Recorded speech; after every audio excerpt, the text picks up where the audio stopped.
Mang Robert, Sir, magandang araw po. pwede bang pakibuksan yung locker mo? Bakit po? Ano po problema?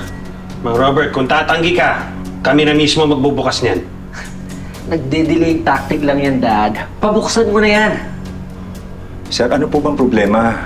Sige na. Ano ang isusin niyo, Mang Robert?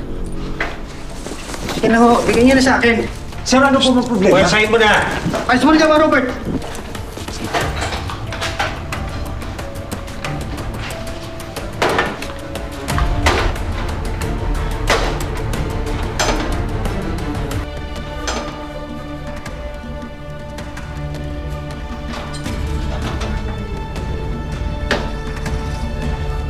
Sir.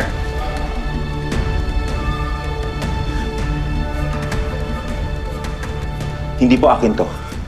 Sir, wala po akong kasalanan. Sir, maniwala ko kayo sa akin.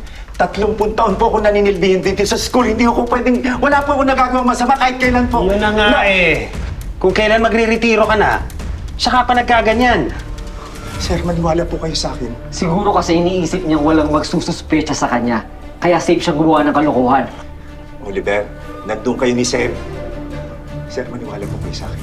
Ano ba, Mang Robert? Kitang-kita ko galing sa locker mo. Buti pa dali mo na to sa opisina, ha? Huwag mo pakakawalan hanggat hindi dumarating ang mga polis. I-hold mo! Sir, hindi po ako pwede makulong. Sige na, Robert, Sir, sige na. Maniwala po kayo sa akin. Oliver, magsabi ka ng totoo. Sige na, dali mo na. Nandun kayo ni Sir. Pagpasok ko, nandun kayo eh. Dali mo na, dali mo Sir, na. Sir, Oliver, hindi ako pwede. Sir, yung dalawa kong kuma po, mag-aaral po yun.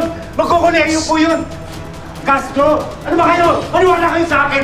Maniwala kayo sa akin. Sir, hindi, wala po akong kasalanan.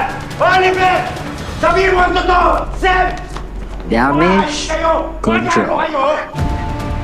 Sinungaling kayo! Sinungaling! Adik! Kayo ang adik, hindi ako! Kayo ang adik!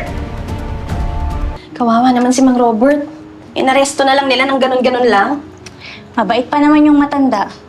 Paano kaya napunta yung marijuana dyan sa locker niya? Alam mo, yun nga rin ang pinagtataka ko eh. Pero sigurado ako hindi kay Mang Robert yun. Kagagawan to ng Crazy Five eh. Narinig ko sila nag-uusap. Nakita ni Mang Robert, si Oliver pati si Seb dun sa banyo kung saan napulot ni Mang Robert yung marijuana.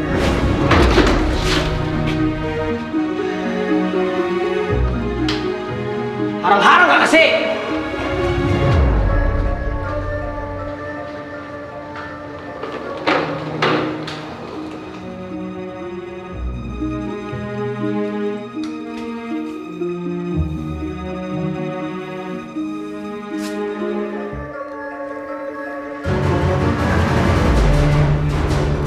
Talaga ba?